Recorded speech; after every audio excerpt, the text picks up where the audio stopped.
Welcome to Cryptic Mystic Vault, where mystery meets history. Today, we delve into the shadows of Russia's most lethal terrorist attack. The history of terrorism in Russia is a somber narrative, punctuated by shocking acts of violence.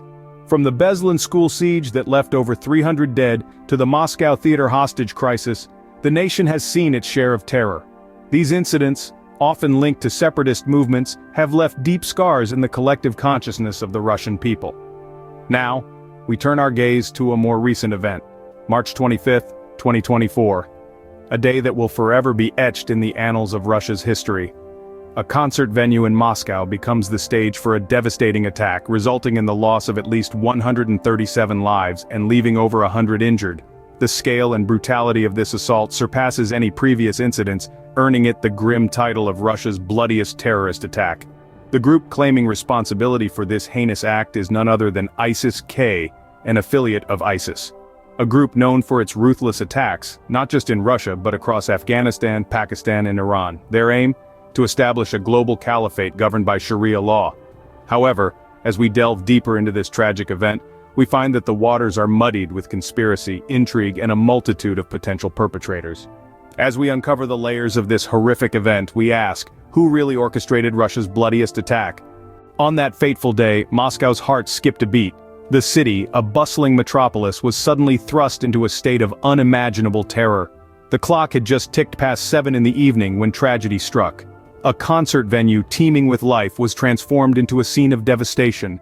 The method was brutal and calculated, designed to inflict maximum damage. Explosives, cold and impersonal, ripped through the crowd, extinguishing lives in an instant. The aftermath was a chilling tableau of destruction and despair.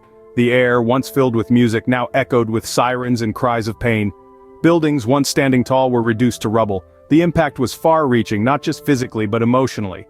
The people of Moscow, resilient as they are, were left reeling, their sense of security shattered. In the chaos and confusion, a sinister question emerged. Who was behind this monstrous act? As the dust settled, the finger of blame pointed towards a familiar enemy. ISIS-K, an affiliate of the infamous ISIS, claimed responsibility for the horrific attack.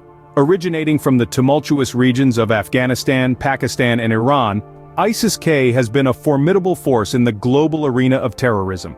Their ultimate objective? To establish a global caliphate governed by Sharia law, targeting anyone who stands in their way, from the Taliban and Shia Muslims to Western countries including Russia. Their history is marked by a chilling series of deadly attacks, with the Kabul airport bombing in August 2021 still fresh in our collective memory. Their motives are deeply rooted in historical grievances, religious extremism, and an unyielding desire for power. The suspects, 4 men from Tajikistan, now face charges of terrorism and potential life imprisonment. The magnitude of their actions, the lives lost, the chaos unleashed, all in the name of a distorted ideology. Yet in the world of espionage and terror, things are rarely as they seem. The complexities and potential motives behind the attack suggest that there may be more to this story than meets the eye. As we continue to delve into this tragic event, we must remain open to all possibilities, no matter how cryptic they may be. Days before the attack, a warning echoed from across the Atlantic. The United States, with their vast intelligence networks, had picked up chatter of an impending threat. The details were chilling. A potential terrorist attack on Russian soil. The perpetrators? Possibly an ISIS affiliate known as ISIS-K, notorious for their ruthless bombings and relentless pursuit of a global caliphate. The target? Left unspecified, but the threat was imminent and serious. Upon receiving the warning, the Russian government was a swirl of activity. Publicly, they assured their citizens and the international community that all necessary measures were being taken to ensure public safety. But behind closed doors, there was a scramble. Intelligence services worked tirelessly to corroborate the American warning, to identify potential targets, and to strengthen security measures. Yet, despite the warning, the attack wasn't prevented. The concert venue in Moscow was transformed into a scene of unspeakable horror. So, what went wrong? Why did the warning fail to stop the tragedy? Perhaps it was a lack of specificity. Without a clear target or a precise timeline, it was akin to searching for a needle in a haystack. Or perhaps it was a failure of intelligence, an underestimation of the threat posed by ISIS-K. Some even suggest a lack of cooperation between Russian and American intelligence agencies played a role. But the stark reality is that even with the best intelligence, the most advanced security measures and international cooperation, preventing every terror attack is an almost impossible task. It's a grim reminder of the insidious nature of terrorism, of the constant vigilance required to combat it, and of the devastating consequences when defenses fall short. In the aftermath, Russia and the world were left to ponder. Could this tragedy have been averted? The echoes of the explosion were met with the silence of introspection. The bloodied streets of Moscow screamed a chilling tale, a tale that had far-reaching implications not just for Russia, but for the world as a whole. This brutal act of terror brought to light the vulnerabilities in global security systems, and the ever-present specter of extremism that continues to haunt us.